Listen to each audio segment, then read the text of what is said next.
Fala pessoal, beleza? Sejam muito bem-vindos ao canal de resenhas dos Perdidos no Tempo. Hoje é dia da gente dar mais um passo aqui na nossa exploração, na nossa jornada através de Legião, a Era da Desolação. Cenário de fantasia sombria para Old Dragon que a gente está explorando aqui no canal, tratando dos principais aspectos do jogo para dar aquela ideia geral para quem ainda não conhece. E se você chegou agora no canal, quer conhecer mais sobre o Legião, quer ver tudo que a gente já comentou sobre o jogo, se liga aqui na nossa playlist exclusiva que vai reunir todo o nosso material a respeito desse livro. E se você curtir e quiser seguir adiante com a gente na jornada, se inscreve aí no canal e ativa o sininho.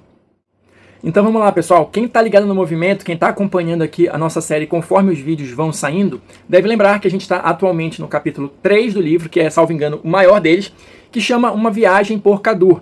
E justamente a gente vai passar por todas as principais regiões, impérios, reinos aqui do cenário. São 10 regiões que são destacadas aqui no livro, com bastante nível de detalhe. Tá? A gente já viu no vídeo passado, salvo engano, vimos 3. Hoje a gente vai ver mais 4 e provavelmente no próximo vídeo a gente fecha essa viagem por Kadur, beleza? Então olha só, para a gente não perder mais tempo, vamos logo mergulhar aqui no conteúdo. Hoje a gente vai começar falando aqui sobre a região de Entremares, olha só. Entremares. Ah, e lembrando, claro, aqui como eu disse, tem muitos detalhes, muitas informações, então aqui a ideia é só dar aquela visão geral mesmo, só os pontos assim importantes, mas tenham sempre em mente que aqui no livro tem muito mais detalhes sobre cada uma das regiões, beleza? Então olha só, o que a gente tem para destacar aqui de importante, de interessante sobre Entremares? Primeiro, ele tem esse nome curioso, porque antes da existência do Império Hecatiano, Entremares era a única região que era banhada por 5 mares ou oceanos, enfim, eu vou mostrar aqui no mapa para vocês, baías, melhor dizendo, né, mares ou baías. Então tá aqui, ó, Entremares, então a gente vai ter aqui 1, 2, 3, 4, 5, né? Então, no período mais antigo, essa era a única região que tinha essa característica. O Império Hecatiano, como se expandiu depois ao longo do tempo, como a gente comentou no vídeo a respeito dessa região, também tem essa característica, mas originalmente apenas Entremares possuía e por isso o nome pegou. Entremares é também a região aqui de Kadur que tem a maior comunidade de gnomos, tá? E aqui o que acontece? Como é que se formou ou quais foram os pontos principais ali da origem dessa região, vamos chamar assim? Aqui houve uma aliança naquela época da colonização e tudo mais, que o pessoal veio de Urdanon para Rhiannon e tudo, que eu comentei nos vídeos sobre história. Aqui especificamente em Entremares houve uma aliança muito forte entre os colonos que chegaram com os Grizzlies, que são uma das raças aqui que a gente comentou também já em vídeos anteriores. E essa aliança foi por conta de uma invasão que estava acontecendo de orques brancos. Então, os colonos e os Grizzlies fizeram essa aliança justamente para poder combater os orques brancos. E a partir disso, a região se desenvolveu. A partir da junção e da convivência razoavelmente harmônica entre essas duas galeras, a região foi se desenvolvendo e foi se tornando um ponto importante, né, de Kadur. Tanto que hoje, na atualidade, né, na era da desolação aqui do cenário, existe uma grande organização comercial, entre aspas, chamada o Consórcio Entremarino. E o Consórcio Entremarino é o maior rival na atualidade da Hecatombe, que é uma organização criminosa lá do Império Hecatiano. O Consórcio Entremarino também não é 100% legal, vamos dizer assim, né? Ele também faz transações espúrias ali, também atua ali nas sombras, também desenvolve atividades criminosas, mas tem aquela capa ali de consórcio de atividade ilícita. Na verdade, atira para tudo que é lado, né? E hoje em dia é o maior rival da Hecatombe, né? Então daí você já tem ideia também de várias coisas que podem acontecer. Só mostrando um pouquinho aqui do livro, vai ser aquele mesmo esquema, aquele mesmo padrão que a gente vem comentando aqui em cada uma das regiões. Você vai ter aqui a visão geral, né, das características geográficas, clima e tal, um resumo aqui da história, né, geralmente entremeando com fatos que eu comentei, né, durante a nossa exploração da história de formação aqui do cenário. Informações gerais, quem é o rei, quantas pessoas tem, né, qual é a população, né, fatos pontuais aqui. A questão sempre da heráldica, explicando os símbolos ali da região, né? A sociedade, como é que funciona, olha aqui, os humanos e os grises, né? Como é que funciona a sociedade ali da região, exemplos de nomes, como é que funcionam as leis e tudo mais, né? E o que você pode encontrar lá, a questão do famoso, né, o que comer, né? Tudo tá sempre descrito aqui nessas sessões. Mas outro ponto importante aqui, falando só, dando destaque a algumas situações, em Entremares existem 2 cidades-estado que são as principais ali da região, que são justamente a cidade-estado de Gondar, que tem maioria grise, e a cidade-estado de Porto Invicto, que tem maioria de humanos. Então essas cidades meio que dominam ali a região, e muito embora não tenha um governo central, vamos chamar assim, né, elas são as principais cidades ali, e elas que vão, na verdade, organizar de alguma maneira tudo que ocorre ali na região. De resto, é aquilo que eu venho comentando com vocês. Depois de dadas essas explicações mais gerais, a gente vai entrar numa parte um pouquinho mais descritiva, que vão ser, olha, as cidades importantes, e aqui vão ser descritas cada uma delas, algumas, né, com mapas, com principais situações que estão rolando na cidade lá no momento. A gente sempre vai ter ali, ó, a questão que eu falei ali do o que comer, né, sempre vai estar aqui. Várias outras cidades. Vamos ter também questão de rumores, olha só, ganchos de aventura, alguns relacionados com as cidades ou não, mas enfim, muita coisa. E também os pontos de interesse, né? Além das cidades, pontos ali fora, né, do ambiente urbano que são interessantes, especialmente para aventureiros. Sempre lembrando que vai ter aquele nível de perigo, né, as sugestões de inimigos que habitam ou rondam cada um desses pontos de interesse, os provérbios e citações que vão dar uma ideia geral ali de como é o pensamento daquela região. Então, por exemplo, aqui se o olho é vivo e a espada é afiada, o ladrão está sempre esfomeado. Só a galinha que cisca é capaz de comer. Então, assim, sempre vai ter essas informações extras. Como eu disse, é um livro muito detalhado. Então, informação para você gerar imersão no cenário e gancho de aventura não falta. Avançando aqui para a próxima região que a gente vai explorar, vamos dar uma olhadinha nos reinos élficos. Olha só. De novo, aquela apresentação padrão, né? Vamos ter aqui as características gerais. Deixa eu mostrar aqui no mapa para vocês onde ficam, né, as terras élficas ou os reinos élficos. Olha só. É bem aqui. Então, a descrição geral que a gente vai ter é, como vocês podem imaginar, uma floresta, uma grande floresta. A maior parte do território é tomada por florestas, né? É uma floresta sombria, uma floresta perigosa e parcamente mapeada. Uma coisa interessante também a respeito aqui dos reinos élficos, como o próprio nome já indica, existem mais de um, né? Existe mais de um reino aqui. Na verdade, são 4 grupos de elfos que habitam aqui essa região. Então, teremos aqui 4 reinos, né? A supremacia tarkaniana, o reino de Feranast, o reino de Elmaris e o reino de Niandar. E cada um deles vai ter as suas informações principais aqui descritas nas nossas já famosas colunas laterais aqui do livro, tá? Agora, uma coisa que é interessante que eu queria destacar com vocês, na parte da história, né, dos reinos élficos, que também é uma seção que está presente em todos os locais, né, aqui ele vai retomar aquela história que eu comentei lá nos primeiros vídeos sobre a questão do grande pecado, né, que os tarkanianos cometeram. Eles devoraram uma deusa. Então eu vou ler um trechinho aqui para vocês, para a gente relembrar um pouquinho essa história. Olha só. Quando os elfos tarkarianos aprisionaram e devoraram a deusa Ilandra ao final das guerras do Êxodo, ganhando com isso o poder da carnomancia, os Elmarianos, os Feranastianos e os Naramerianos declararam guerra contra Danariel Tarkari e seus apoiadores. Ou seja, depois desse grande crime, todos os outros reinos élficos, todos os outros 3 reinos, se voltaram contra a hoje conhecida supremacia tarkaniana.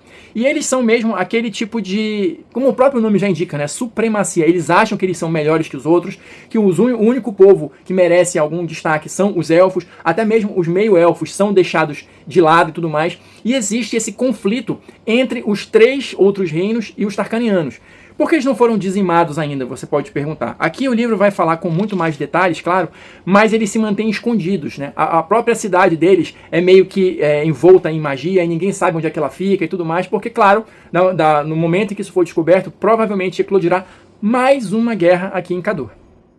E aqui, só para a gente mostrar o resto dessa sessão, né, vão ter aquelas informações todas, né? Como é que funciona a sociedade, cada um desses reinos, né, como é que eles estão atualmente por conta da Era da Desolação, a questão da heráldica, dos nomes, as cidades importantes, olha só, se eles colocam aqui Lampurian, já colocam aqui do lado, ó, desconhecida, porque justamente ela está num local oculto, protegido e tal. E aqui o livro coloca também, que é interessante de mencionar, são 30 mil tarkarianos, e eles se tornaram imortais. Tá? Justamente como um efeito colateral de terem devorado a deusa, eles são imortais e são estéreis. Então eles também são uma sociedade, além de tudo de errado que eles já fizeram e fazem, eles ainda são escravagistas, né? E aí pegam meio elfos, o que aparecer pela frente, eles também estão lá aprisionando na cidade deles. Então é uma situação bem delicada mesmo que existe por lá. A questão, olha, do que comer também vai estar sempre presente aqui.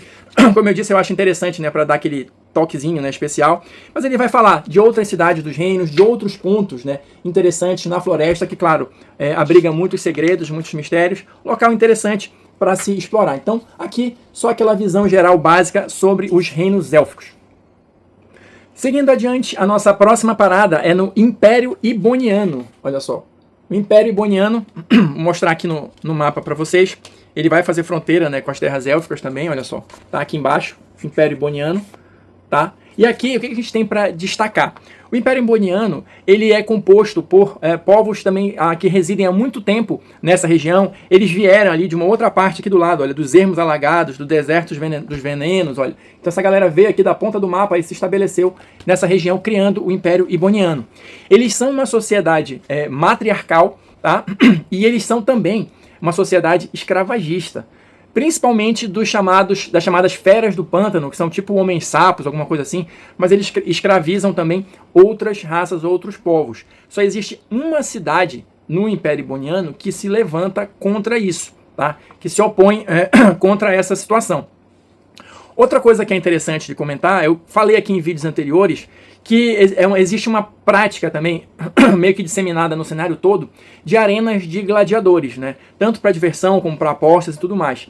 Aqui no Império Iboniano tem uma pequena diferença, eles têm uma variante, né, dessa arena de gladiadores que eles chamam de Arena dos Sáureos, porque tem uma região próxima aqui que tem criaturas que são dinossauros, né? Então aqui o lance não é homem contra homem, é homem ou guerreiro, né, guerreiras contra os sáureos, contra os dinossauros. Então eles capturam essas feras, essas criaturas, e aí promovem as tais arenas. Outra diferença importante é que aqui no Império Iboniano, as três principais igrejas que eu comentei aqui em vídeos anteriores, não tem muita entrada, agora que elas estão começando a chegar, porque aqui, de uma maneira geral, existe um culto ao que eles chamam de loas primordiais, que eram os antigos deuses aqui da região, que eu até comentei um pouquinho lá no início dos vídeos sobre história, né, que foram derrotados ali e tal pelo casal, né, de deuses que chegou aqui e deu início a toda a confusão do cenário, né? Então, de uma maneira geral, isso é o que a gente tem para destacar do Império Iboniano, mas aqui, claro, sempre lembrando, muito mais informações no livro sobre a sociedade, sobre a cultura, sobre as práticas, né, da sociedade iboniana, o famoso aqui, o que comer, então tudo descrito com muito detalhe, né, no livro, rumores, né, a situação deles na era da desolação, enfim. Então as cidades, olha, as principais cidades, tudo sempre vai estar descrito aqui com maior ou menor nível de detalhe, de acordo com a importância, né? Sempre também alguns mapas, pontos de interesse também. Então, assim, qualquer local que você queira explorar aqui do cenário de Legião, não vai faltar informação para você compreender e conseguir visualizar e passar isso para os seus jogadores. Avançando para a nossa última escala de hoje, vamos aqui dar uma olhada no reino da Ubária. Olha só. E aqui no mapa, deixa eu mostrar para vocês, a gente vai já dar um salto, né? Desta ponta aqui da Ibônia, vamos para cá, né? Para Ubária, para o reino da Ubária, já no norte aqui de Cadur. E aqui também, como é meio que de praxe, né? Norte está relacionado com frio, né? Com povos bárbaros e tudo mais. E aqui no Legião não é diferente. Esse reino da Ubária não é que ele seja um reino bárbaro, tá? Mas ele tem as tribos bárbaras como os ancestrais. Hoje em dia, né, eles até, alguns tentam se afastar um pouco dessa questão de serem bárbaros e tudo mais, mas a origem deles é essa.